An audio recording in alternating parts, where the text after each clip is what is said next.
Howdy howlers, it's Sako Toomey, also known as Cass Voight. I write horror, and I'm a witch, and I'm a graphic designer, and sometimes I combine those three things. This morning I am reading from Backwoods, Witchcraft by Jake Richards. Finding out some very interesting stuff about Appalachian Conjure. And finding out a little bit about some stuff about our audience when reading through this.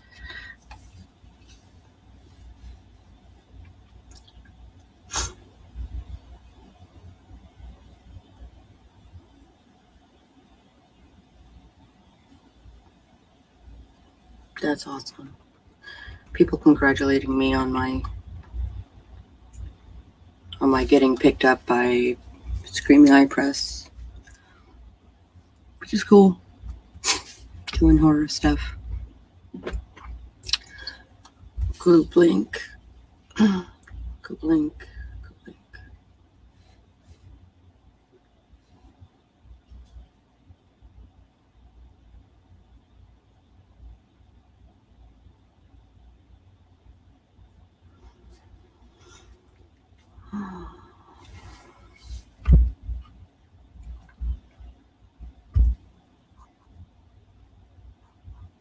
It looks like a cat has been chewing on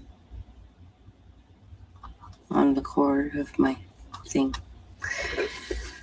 If there are people watching, please comment so I know that you are here and that it's not just lying to me.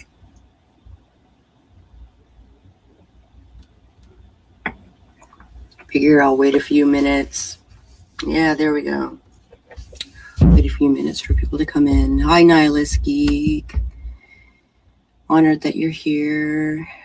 Hi, Pronoun. Good to see you too. Nightbot, really? Right now? This instant? We just started. Can't I slouch just a little bit?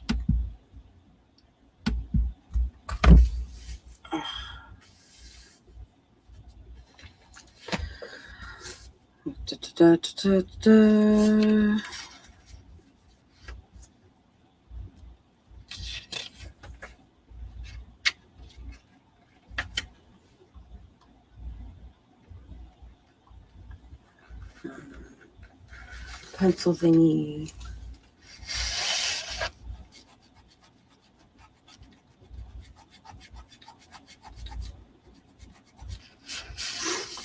Just finished work here. The perks of living in a different time zone. Oh boy. Oh boy. Hooray for having the night off. Posture is perfect, but only because I'm lying down. Itchy back.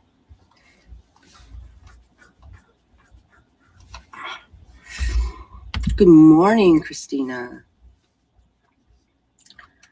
How be you? I have no idea what I'm doing with my day other than arting. And possibly working on my series Bible. Possibly compiling art. Yeah. Compiling.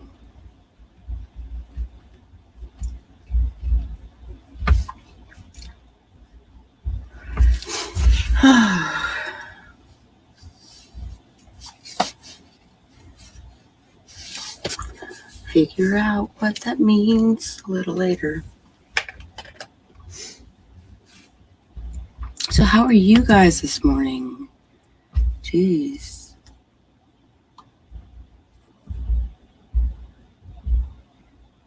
How are you guys this morning? We just found out that Nihilist is, done with work. Hooray, hooray.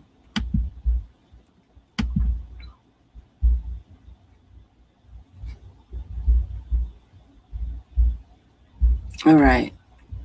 Now seems like a good time to start reading, doesn't it? People come in at their leisure. I did wait kind of long to put up the event. Oh, thank you for loving my shirt. I didn't even notice that part. Yes, thank you for loving my shirt. Look at that. They're making magic bakery thingies.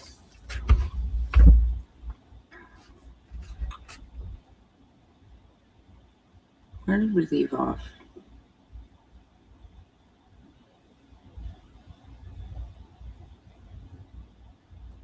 Okay.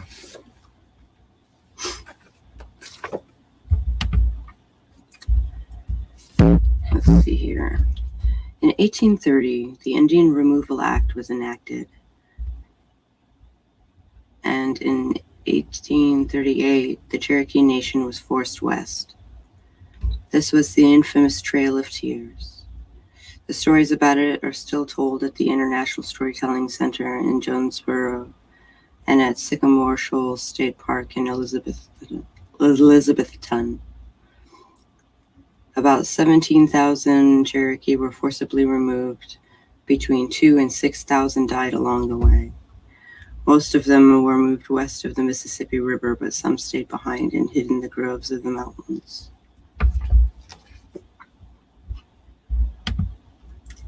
Feel how I feel on the outside, on the inside as well. I won't stop until I do. I'm not sure what that meant. You want to feel on the inside how you feel on the outside, is what you're saying.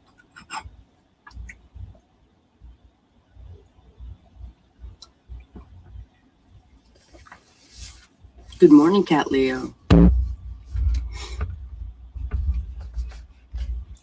The Indian Wars, the genocide, and the removal of all contributed to the loss of wisdom from the natives, their stories, annual traditions, crafts, and herbal knowledge. Eventually, the Cherokee who stayed bought back their own land. Today, the Eastern Band of Cherokee Indians is the only tribe in America that doesn't live on a reservation. Sadly, their territory, the Qualla boundary, has become a tourist spot for white folks, and the Cherokee wear headdresses to look the part. Historically, Cherokee never wore such things.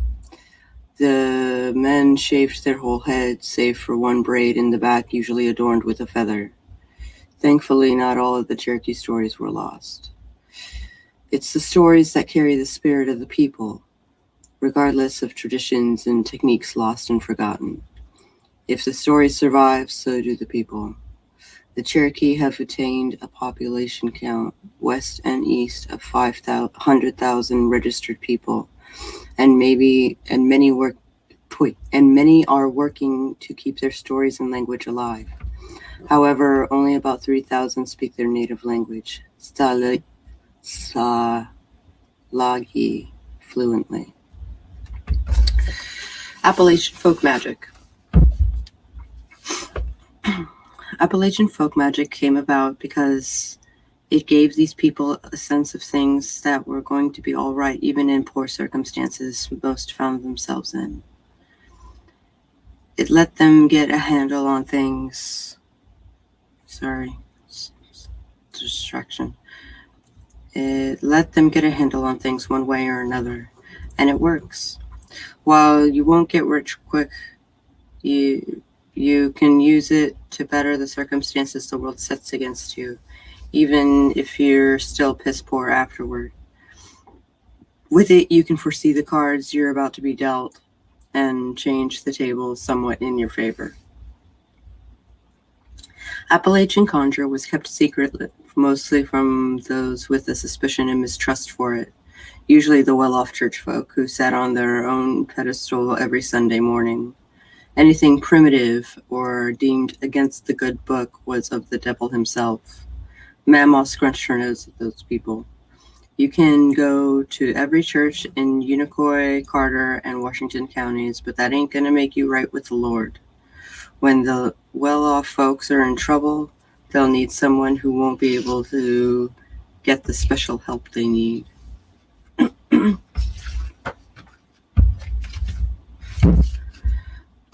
Whoop.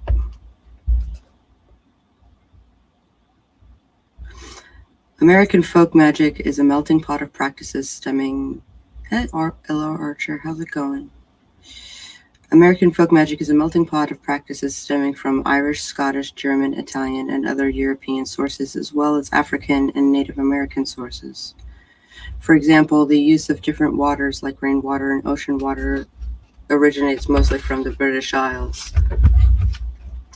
The use of dirts and dusts come from the Native Americans and the African slaves brought to this land.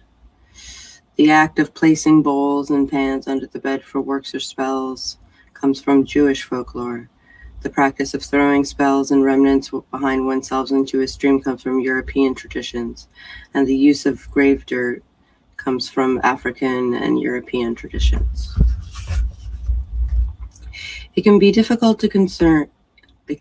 difficult to discern where methods and practices originally came from, especially with generations of change and adaptation. Some things are added or taken away based on location, timing, and need. That's why you always find a handful of spell recipes for the same purpose, but with the varying ingredients or tools. For example, hot foot powder, which is used to make folks leave you alone or even leave town, consists of hot peppers, spices, and sulfur.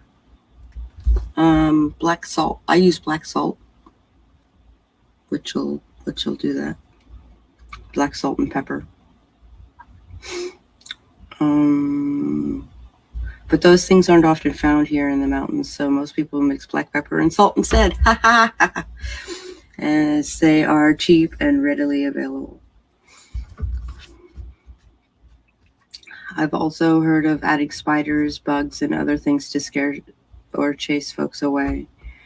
We don't call it hotfoot in the mountains either. It's called uprooting people to make them leave and never return.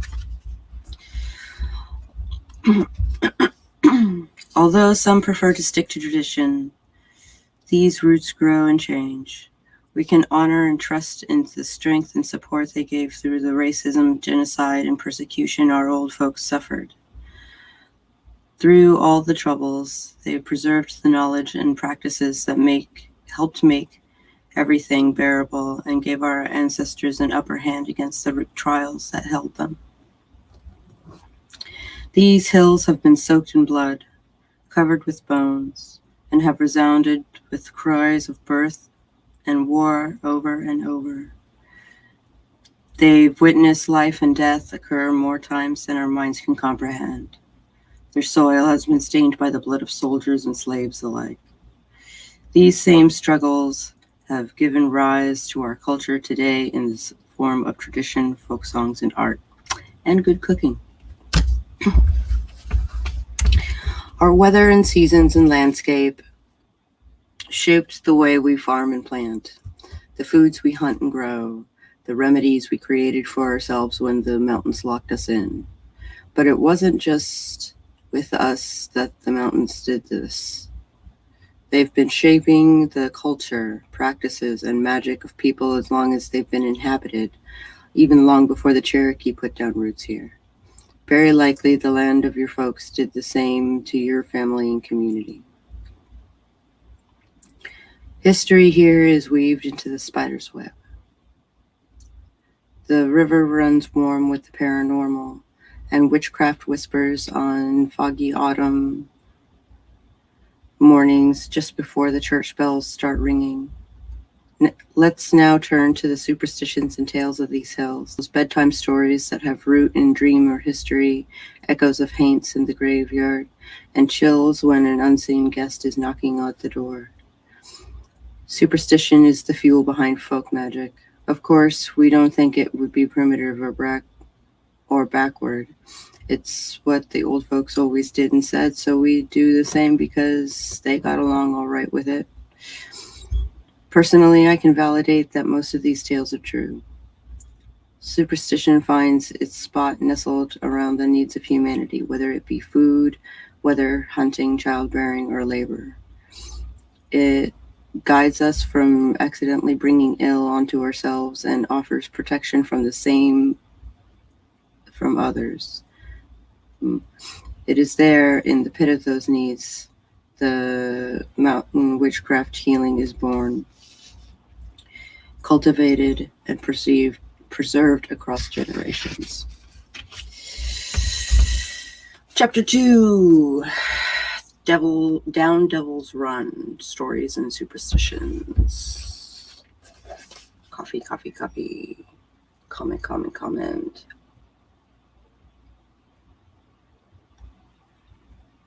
Sorry, I'm like tripping over my words, so like all kinds of crazy like.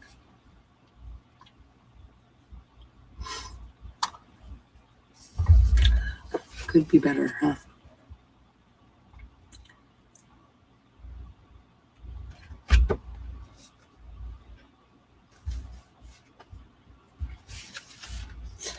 Stories and the superstitions that run through these hills are one place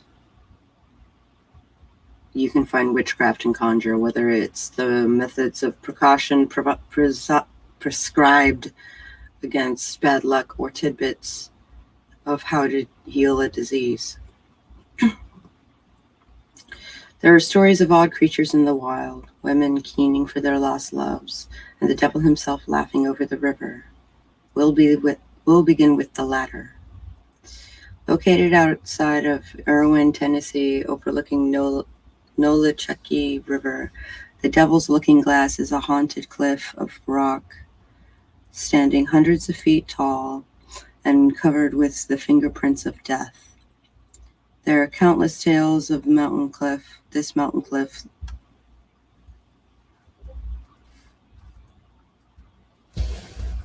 Oh, goodness. Sorry. Hold on. I have all the eye crusties from my sleep.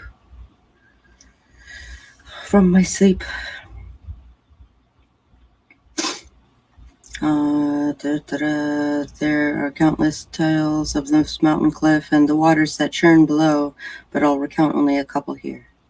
The first is of a Cherokee woman who threw herself off the cliff. The story goes that she and her lover were very close, and he was taken into battle to fight for his people. He didn't return.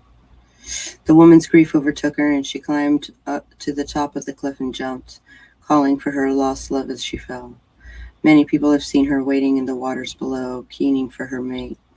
Others say that early in the morning you can hear her singing for her lover to return to her, a song that turns to crying and wailing as the day grows old.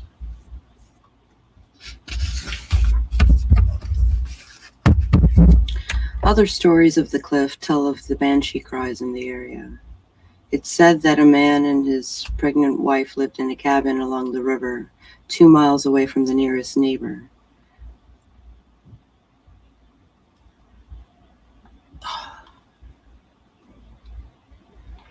One night, the man heard a sound come from the river and mistook it for the cries of a bobcat. The old man, expecting to get a new pelt, wandered down the riverbank, following the sound. As he wandered, he noticed the sound didn't seem to be coming any closer, and at one point, the sound seemed to be coming from the other direction. After hours of searching, he gave up and started back to his cabin. When he arrived, he found his wife in labor. Hours later, both his wife and the baby died. I have personal experience with this. My grandparents lived up on a hill near a wooded area that led to a graveyard. One day, while playing in the forest, I heard a cry. It was odd because it sounded like a cat, but also a woman's scream. It didn't happen in the usual pattern ascribed to an animal in heat. Instead, it sounded like an alarm. Within the week, my grandfather died of his 7th heart attack. There you are with the Wattpad vampire books again. Tell us more. Are you a bot? What is happening? I want Wattpad vampire books. That is the thing that I want. Tell us more. Tell us more.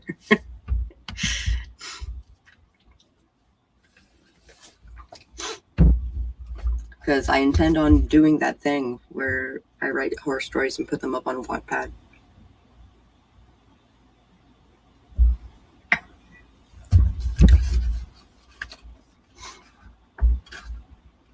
Let's see where, okay. Now, the Banshee didn't kill my grandfather, and it didn't kill the woman and the baby in the story either. On the contrary, Banshees are considered a type of little folk that came over with the European immigrants, and they are one of the few spirits of who care for humans. They just come to warn of death and mourn this person's passing, and it's thought that they're drawn to anyone with a strong Irish blood. Irish stories describe the Banshee as a woman who stays near water to wash her grave-stained robes. They say she has bloodshot eyes from crying for the dead.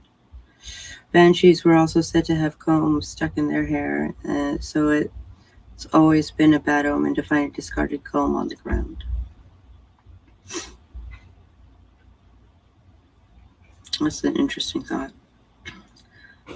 Another old tale of the Devil's Looking Glass says that a witch named Old Ms. Wilson lived in a cabin near the rocky bottom of the cliffs and would call up the restless dead from the river and entertain them with charms and spells. Her parties ended at sunrise, at which time the spirits returned to their rocks and beds. After her death, it was said that every Halloween at midnight, the rocks and the cliffs grow eyes. The eyes of the spirits are looking for something to entertain them again. The creepiest tale I was told growing up was if you stood on the banks before the Devil's Looking Glass on a real foggy morning, you could chance to see the devil himself shaving in the mirror and laughing at you.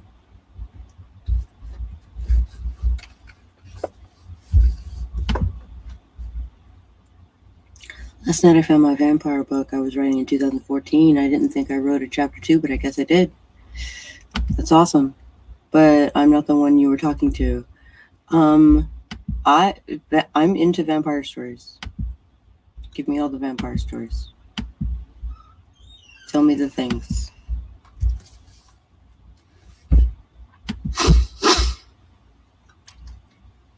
Oh, don't let me forget to take my meds. That's a thing.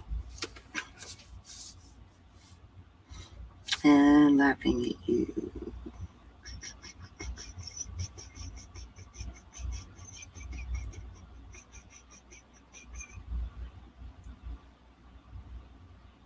There it is. Okay. This isn't the only association the devil has with the Nolichucky River. There are tales of a lone rider who rides up and down the banks on moonless nights. It's said that you'll hear the hoofbeats get closer and closer until they're right up on you, at which point you'll hear them go off in the other direction and die down without ever seeing a living soul. No one could ever get a clear view of who the rider was that was scaring folk. Only an occasional blurred shadow on the bank that passed as fast as ever. A couple of decades ago, a few men took it upon themselves to get to the bottom of who this rider was. They camped on the bank overnight, waiting for the rider to show. One person stayed up to keep watch. Around 3 a.m., the watchman began to hear hoofbeats down the river. He woke the others up and they scrambled around, tying a rope at a tree at the water's edge and holding up the other end, some 10 yards back. Their plan was to pull on the rope to trip the horse and throw the rider right off as when they passed. The hoofbeats got closer and closer. The men readied themselves. A shadowy blur passed by with a force. It pulled on the rope, yanking the men forward on their faces. The hoofbeats continued in the other direction, their pattern and beat unhindered by the rope or the men's efforts. The men were confused. One suggested that it couldn't be a ghost because it pulled on the rope. When they saw hoofprints in the mud and validated it wasn't a ghost because ghosts don't leave footprints in the mud. However, upon further investigation, they found the hoofprints weren't U-shaped like a horse. They were cloven like a goat.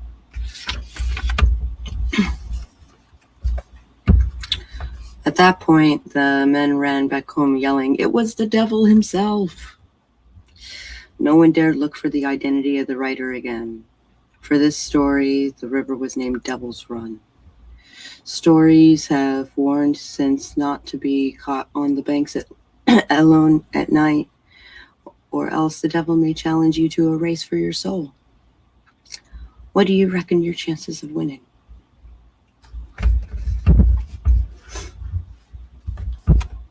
There are countless accounts of unexplained deaths and missing victims at the Nolichucky River. The water unexpectedly rises and the current's strength intensifies without warning. It happens so often. There have been plenty of times we've found dead animals on the shores, taken down and drowned in an instant. Whether it's lovers camping on the banks or deer stopping for a nighttime drink, the river has consumed many lives. Because of its dangerous nature, the Cherokee called the river Black Waters. There have been accounts of transparent fishermen standing on the shore holding fishing rods, while others tell of children playing in the waters only to disappear behind their own splashing. Common sense tells folks to avoid this area altogether at night or without company.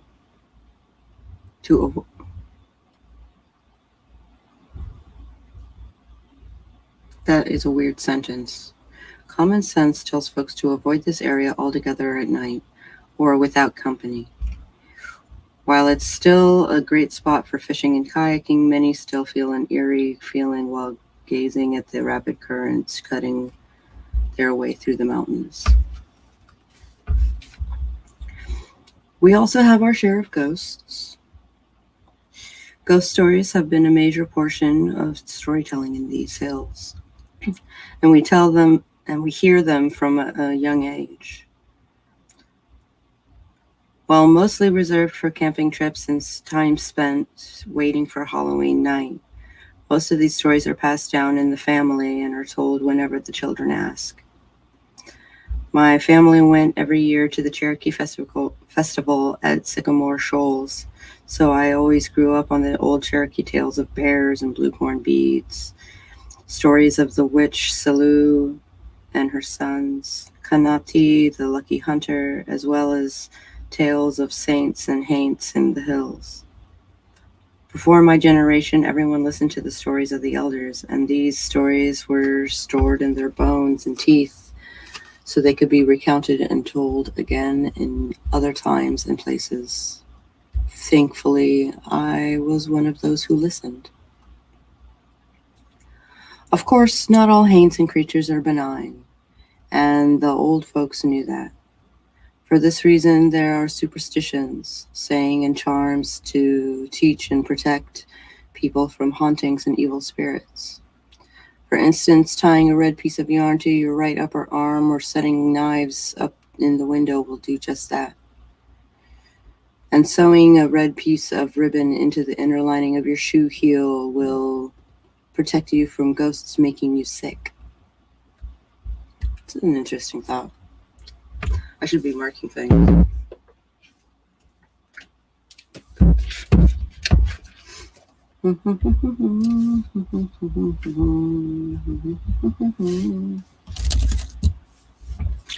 Going through these stories,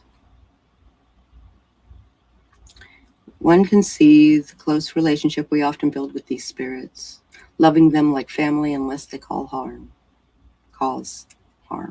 There we go. For those spirits that were troublesome, preachers were often asked to come and clear the home. My grandfather did so frequently, among his other gifts of blood stopping and wart charming. One saying my family always uses to get rid of pain and troublesome spirits is to ask it, what in the name of the Lord do you want? And it should stop. By now, you're probably wondering how these stories have any connection to folk magic. The tales show the mindset that the mountain folk have had for centuries in these hills, mirroring that of their ancestors of the old world. This same mindset was held by the native peoples. Back in the day, people would come home from church on Sunday and be just fine with talking to the dead that roamed their land. These stories are woven on battlefields, embroidered by the pulpit and the choir, and hung on the clothesline in the holler in the yard of the lonesome sinner.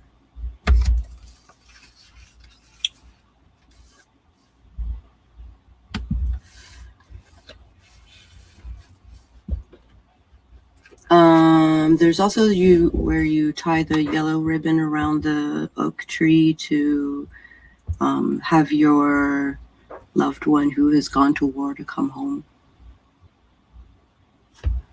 There's that thing as well.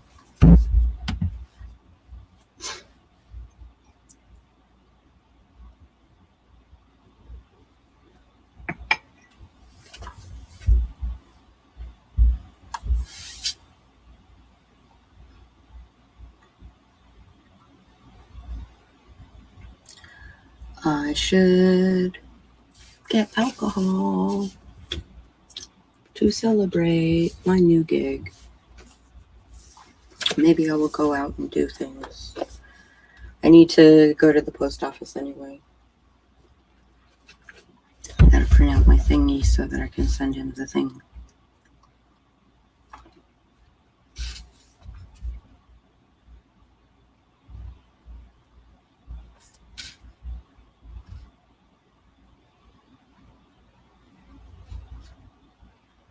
I'm trying to figure out where I left off.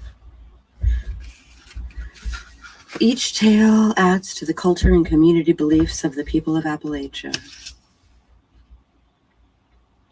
These tales are both the mother and child of superstition at its greatest. They teach us to be kind and careful, but stern and strong. They teach us to mind our own most of the time, and what will happen should we act otherwise.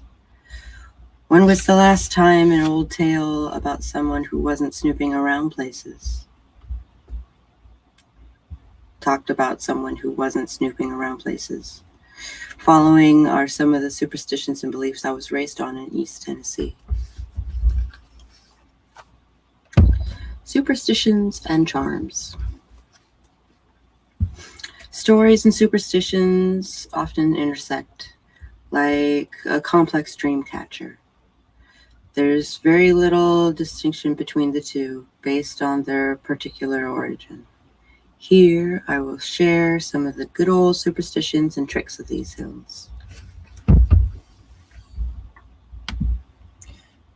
Print out my thingy sounds like an office take a copy of your butt prank. Yeah, I gotta take a break from that. It's very heavy and I'm tripping over my words a lot. So give me just a moment to get my wits about me.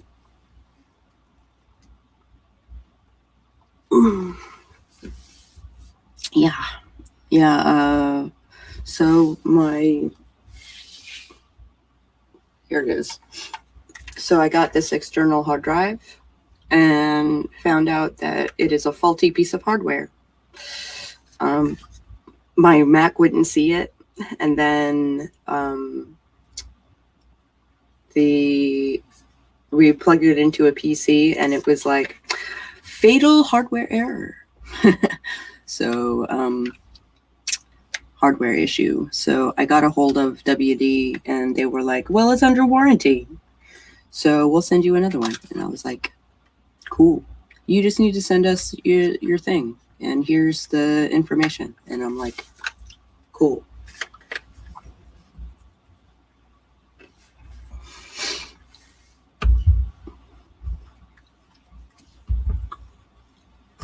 And I think they give me all of the information they need, the post office needs.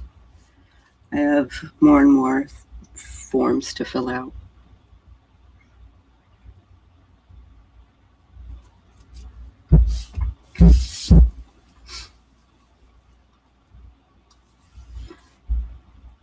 Also, thank you. Thank you. You can see them up close. Oh,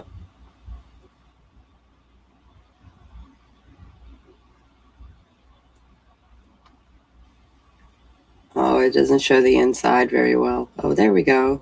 Yeah. I like them very much.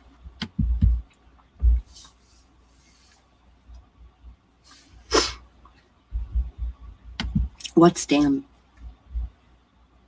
What's damn? I'm curious about this Marin May Barakasis. I'm very curious because she's speaking my language, but only for a hot second. Right? So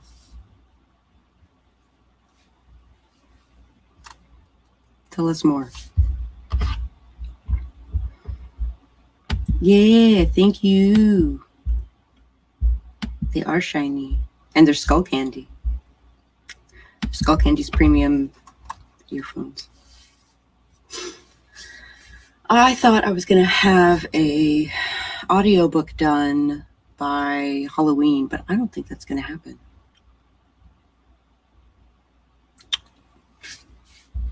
Oh, that it didn't work and gave you a fatal error. Yeah, but the upside is that it's on warranty, so I can send it back and they'll send me a free replacement.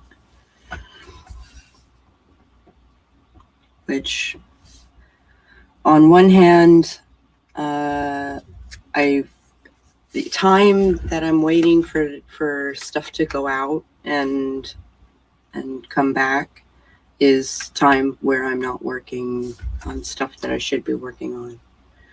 So, because I have one hard drive that is dying somewhere around here. I have one hard drive around here that is dying.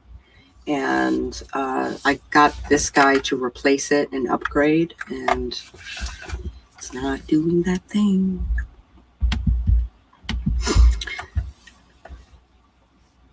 Oh.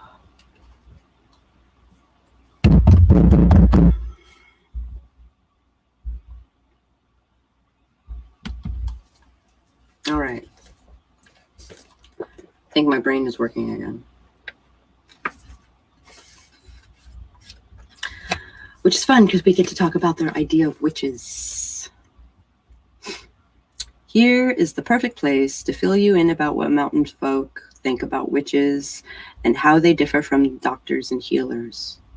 Witches were thought to have made pacts with the devil, read the Bible backward, and consulted with demons to gain their conjuring knowledge. This belief stems from Europe primarily, where the same beliefs are rampant throughout the records of Inquisition. Witches were said to go through initiations into black magic, whether it was shooting a silver bullet at the Bible while cursing Jehovah, or waiting in the family cemetery for the devil to arrive and have intercourse with him.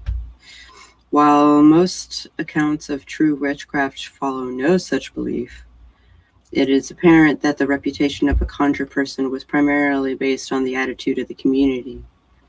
The Yarb doctor was seen as a circumstance-born healer gifted by God, and although they can be found mixing up some revenge for a client's enemy, they were still labeled as good, as the community believed their powers to be a gift of the Most High.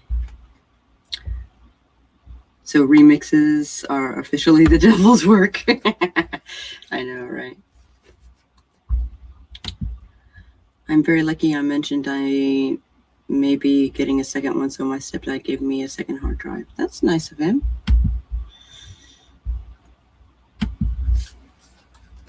I spent $80 on this thing, so by God, I want it to work.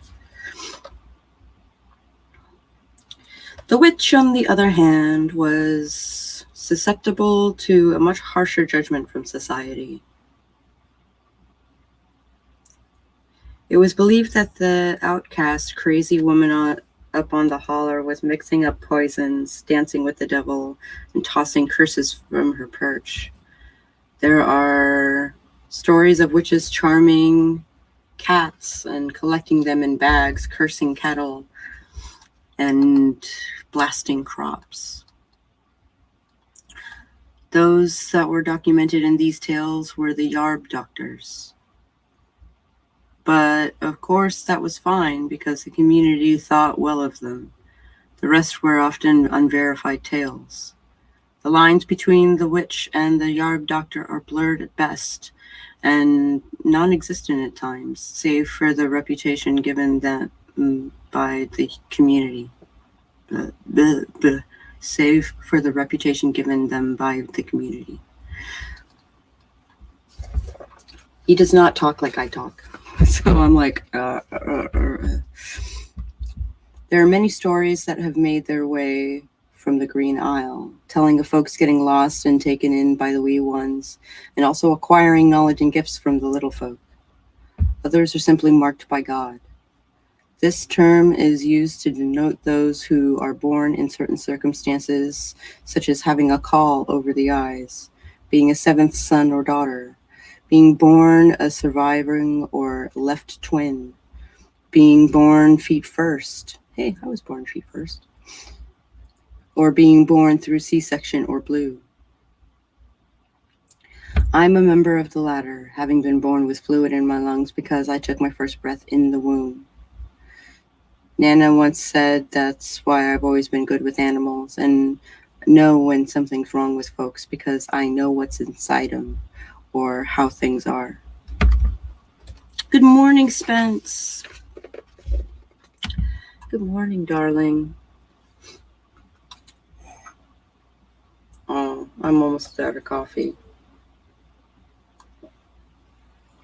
That's unfortunate. I'm gonna need a second cup.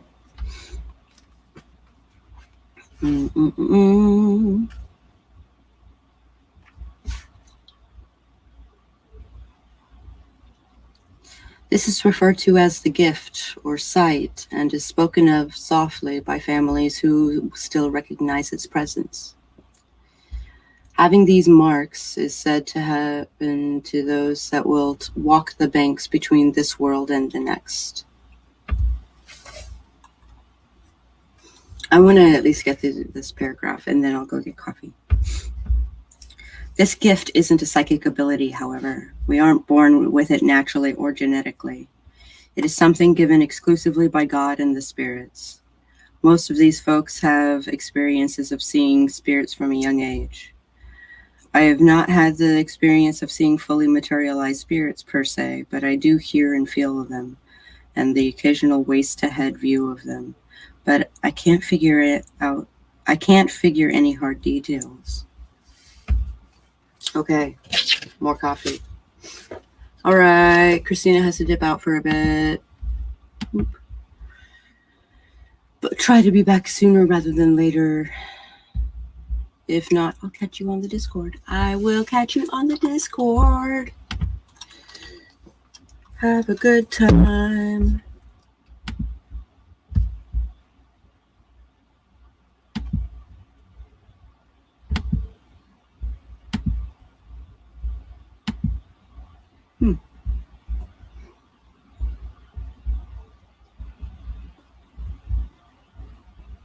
Why not?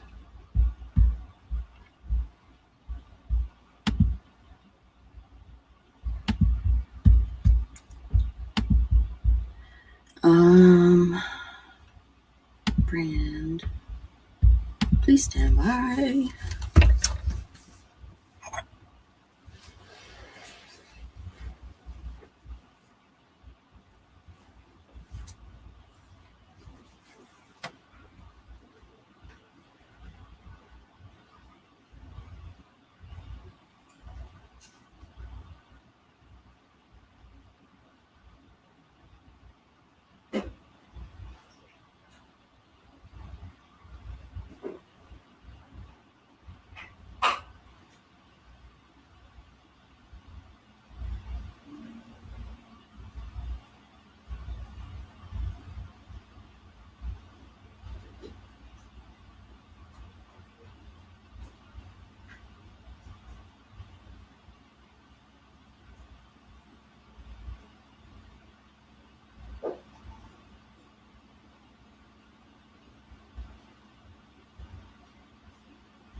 Okay.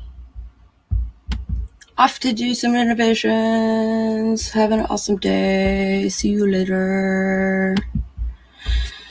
See you later. Oh.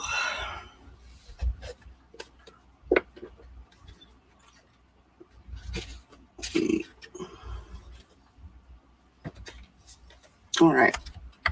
Until recently, these situations at birth were considered medically dangerous and filled mothers with worry when the doctor informed her of the child's condition. Nowadays, these things aren't paid much attention, and the information is not usually given to the mother. As a result, many would-be healers never know of the gift or why they see or hear things. So, let me make a note of that.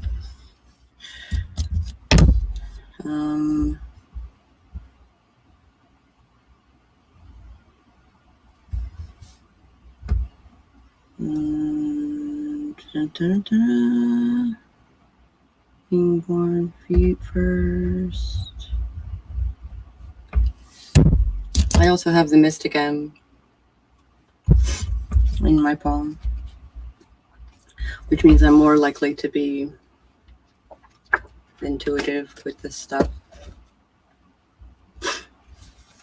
It's a thing.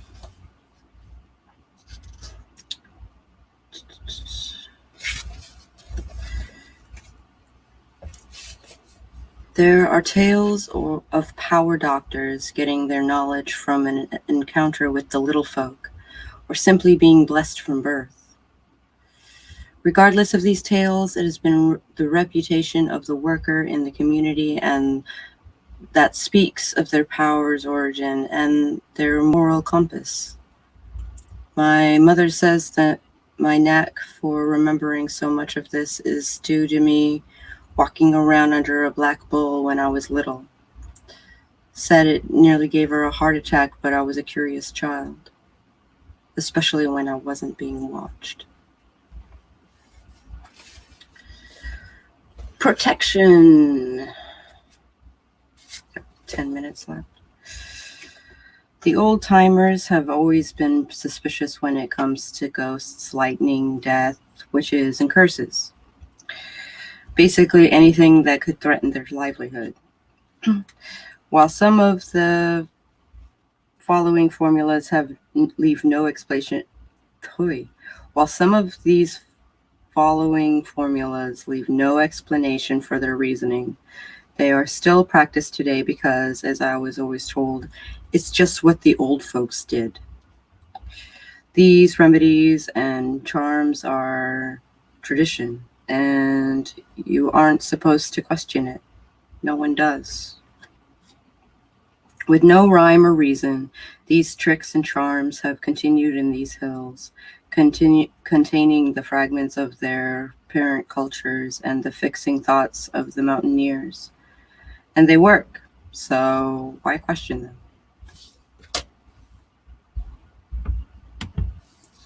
If the baby, they tell you to get a C-section. Nope, they did not do that for my mother when she was pregnant with me. I was literally born feet first.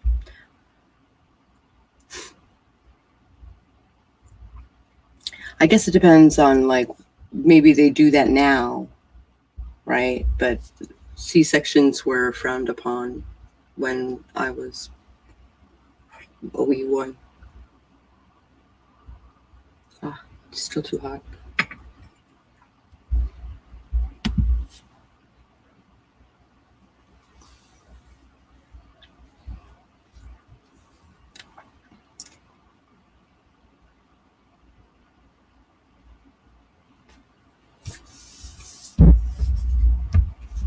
Where was I? Okay, the most important people in the household who warranted protection from Haints and the evil eye were children. Yeah, you mean nowadays, yeah. They'll just automatically recommend a C-section for any slight. They just don't want natural births anymore. Like, because the damage that it does to the body, they would just rather cut you open and have you heal that way.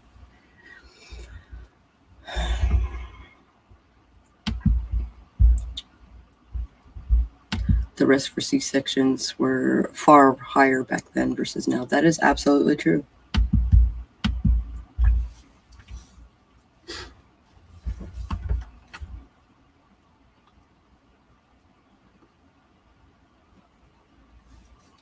Absolutely. Children are most susceptible to these threats in their earliest months, and it is customary to christen and baptize babies as soon as possible. Yarrow is hung at the head of the crib, and an iron nail can be driven into the post of the crib to protect the child from being taunted or taken by the little folk.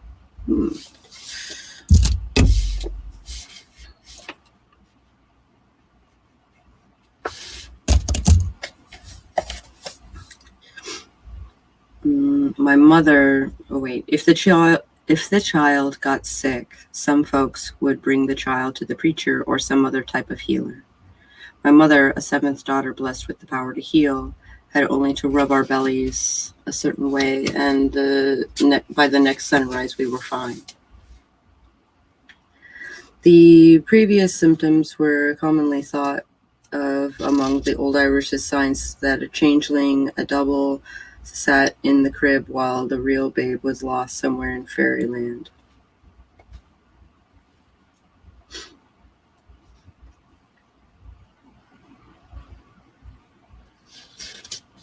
Weird. Belief in changelings didn't fully make their way to Appalachia, but there are some rituals that were done to see if the babe had indeed been stolen away. One was to carry the child around a balefire while saying the Lord's Prayer. The only sign that it is human will be if the child sneezes. Chamomile-infused milk was also fed to the infant nightly for the first 6 months of their life to protect them from evil and to preserve their life until dawn. When a child died from sudden infant death syndrome, SIDS, right, it was believed that it was the work of the devil or a mischievous spirit, so people naturally took up arms with measures to prevent it from happening again. However, although children are considered the most vulnerable, the elders saw power in their innocence and their purity from true sin. Because of this, they prized things made by children as powerful trinkets of protection, an American legacy that can be seen in the common child gifts for the protection in movies and literature. One such superstition calls for a 7-year-old girl to spin thread on Good Friday, Sunday, or Christmas Day. It varies based on location and family tradition. This thread was then sewn into the hem of breeches and shirts to guard one from disease, evil spirits, and curses. After the children and elders, your own self is next in line. There are a number of things one can do for protection. Carry an iron nail in the left pocket to protect yourself from the activities of the little folk, or wrap a horseshoe in aluminum foil and hang it above the door. A horseshoe wrapped in red cloth and hung upside down for Wednesday, Thursday, and Friday will help get rid of haints. I'll discuss these rites more in Chapter 6. Ooh, I highlighted this section.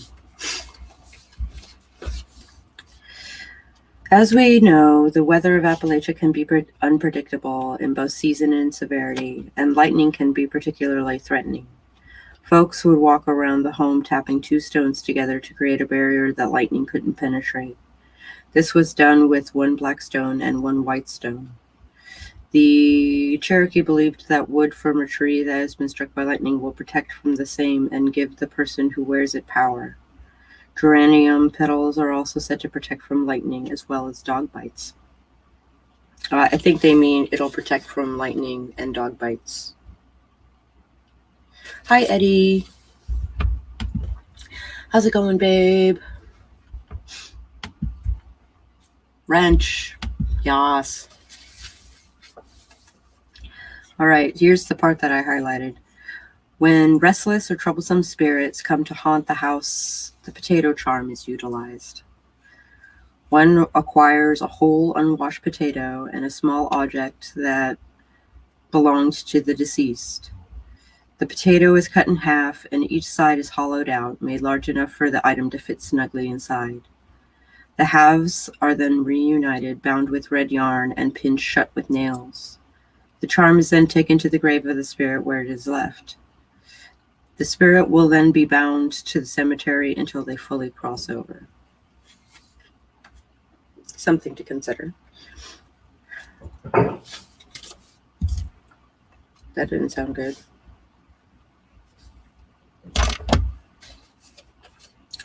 Other practices include hanging bunches of basil over the windows and doors to keep unwanted spirits out, hanging lavender to protect from misfortune, and placing a dried corn cob beneath the doorway to attract good fortune and keep disease away.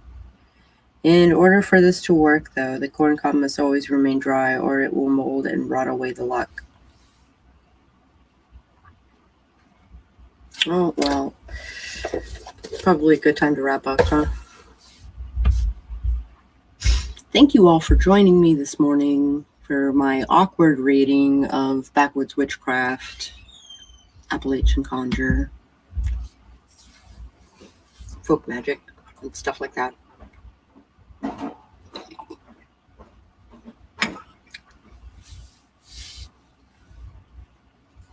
I will be running Vampire the Masquerade instead of doing my coffee hour tomorrow morning. So I will see you guys tomorrow, and I will catch you on the flip side.